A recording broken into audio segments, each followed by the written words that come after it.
Nintendo Wii U was released in November of 2012.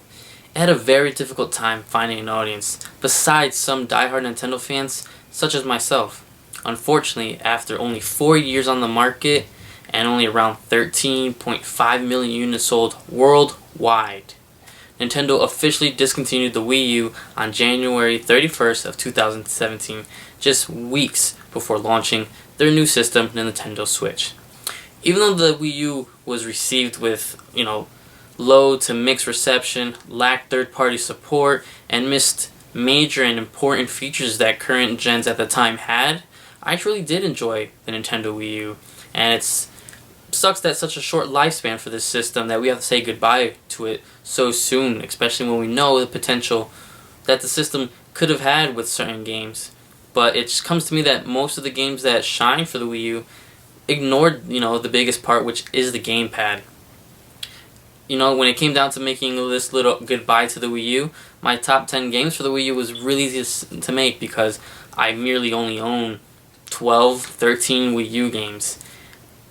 And it sucks that that's all after 4 years, and after 4 years, that's the system we have.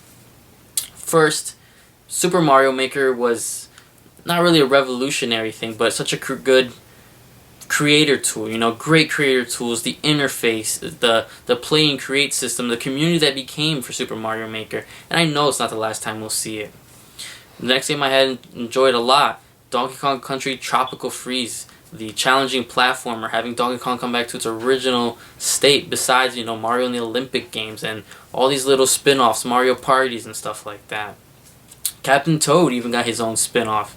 I mean, the puzzle game never really felt revolutionary, but it was something fun, and it was something lighthearted. It was something that was able to kind of clean your palate after so many, big titles of systems that were coming out.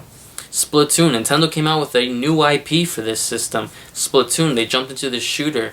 The mechanics are creative, and even though it lacks so many features that hardcore shooter gamers would love, it's still there. The customization is there. Next on the list was Pokken Tournament, which was a weird hybrid, but successful in many ways, especially in the arcade scene.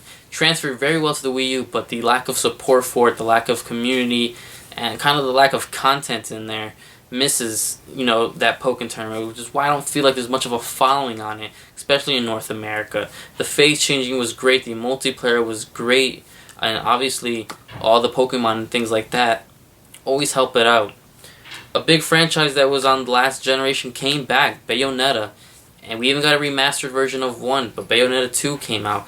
This hack and slash series, unfortunately, I feel like this will be the last time we see Bayonetta besides some guest appearance, but the combat, the mechanics, the enemies, the bosses, the design of it, the style of Bayonetta, even though it gets a little risque sometimes, the style of Bayonetta really stood out, and it was, that full-fledged AAA almost game on a Nintendo Wii U, not a first party, even though Nintendo did pay for it. Next on the list was Super Mario 3D World, a great kind of shift to the Mario games we've already had.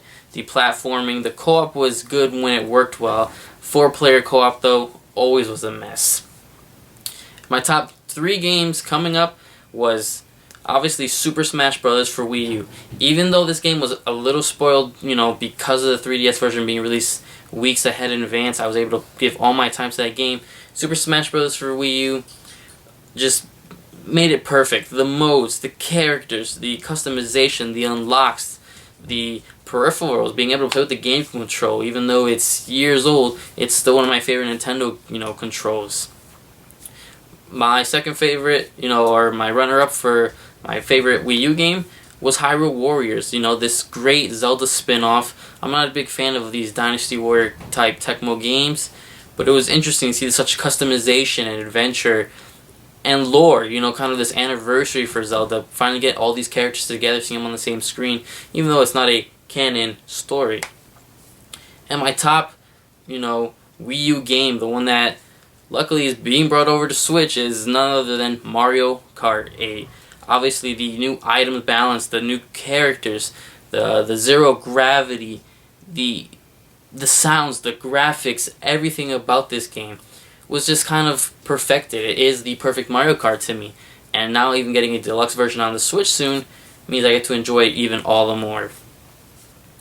So here we are, roughly 4 or 5 years after the Nintendo Wii U was released, and we have to say goodbye to it. And this is a little Wii eulogy like I've been seeing online in all the places.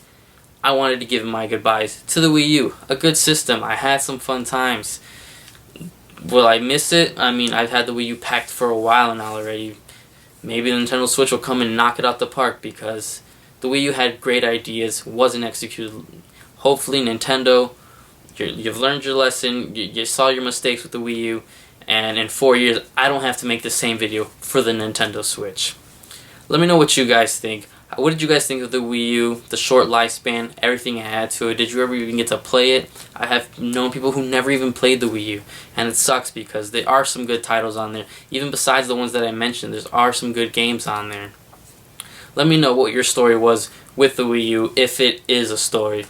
If not, I'll catch you next time, guys.